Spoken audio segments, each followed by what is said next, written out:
Sa isang magandang sikat ng araw, sa umaga ng linggo, at ako to, tulog pa. Dahil linggo ngayon at wala akong pasok, syempre, hindi ako magigising na maaga. Oops, mali ka.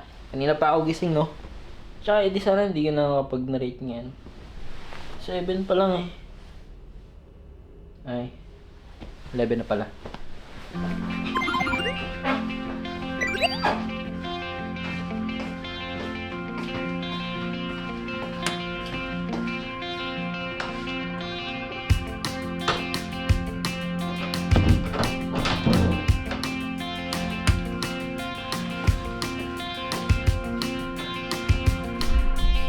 So, anyways,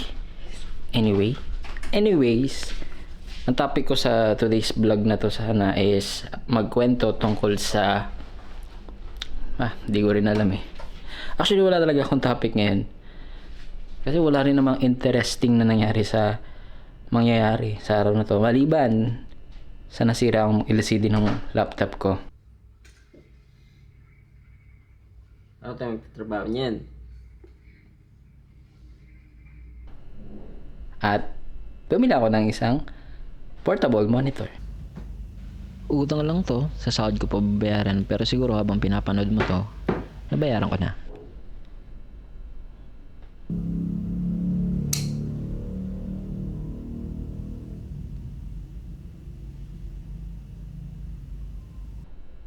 Anyway, ngayon pag-uusapan na lang natin ang nag-iisa kong wide lens. O diba ang lawak?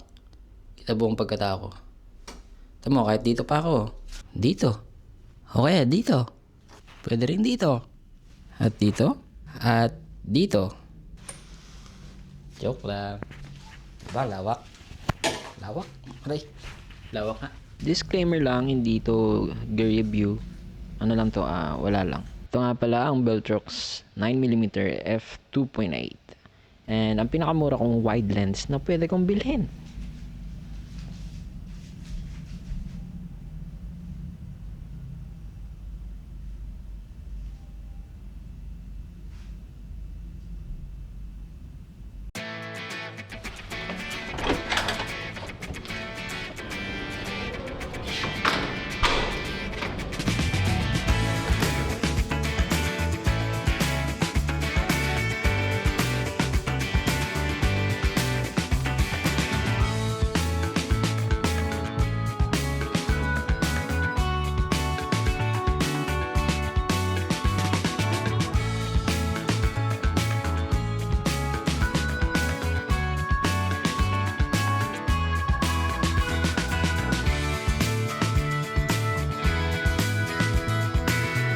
Sarap tumambay dito kasi walang pumapwestong mga guests dito.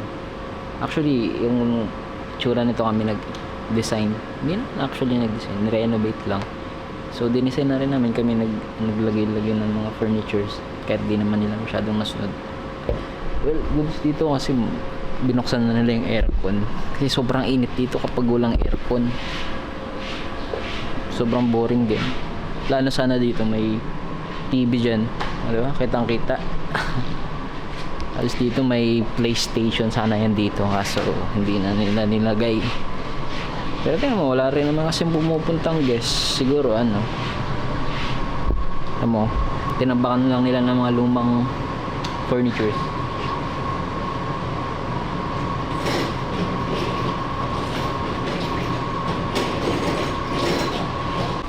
Napagtanto ko siguro i-restrict ko na lang yung sarili ko sa dalawang lens. So bibili ako ng isang lens na for something, tapos yung isa itong pinaka wide na lens na to. So ito para sa mga vlog ko na kung ano-ano lang. Basta kung ano hindi ko maisip eh. Mga ano lang, raw moments. Kung ano lang pwede kong i-document para lawak kita mo agad lahat. Tapos yung isang lens naman is para sa mga medyo kailangan ng kwento or ng touch. Wow! May ganun pala. Angas ng ano na to, beanbag. Yan lang. Angas ng kitchen dito. Ganda ng kulay. Sa lens.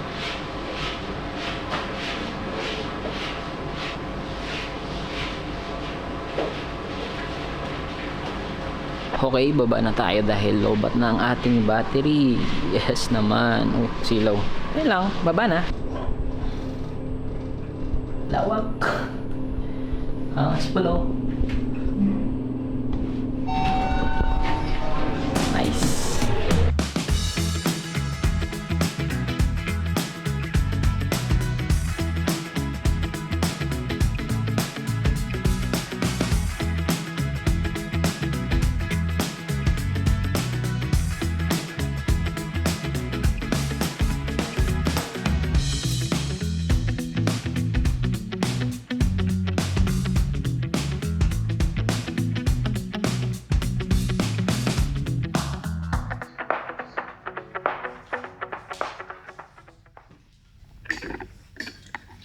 Kain. Ano pa akong makain? Gutom na. 5 na pala.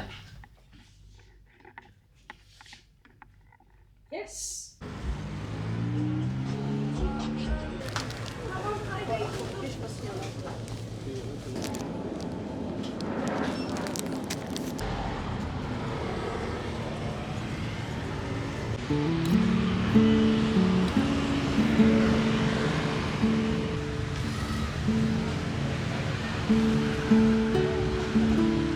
Grabe, sarap ng bumas na doon. Ay, di ba tumit po malang?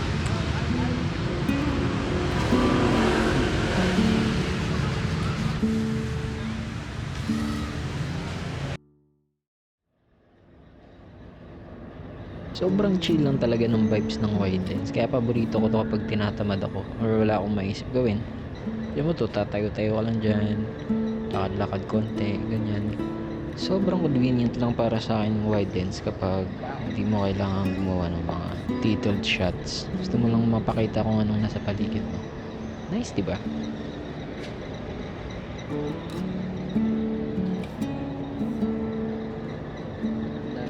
Ganda.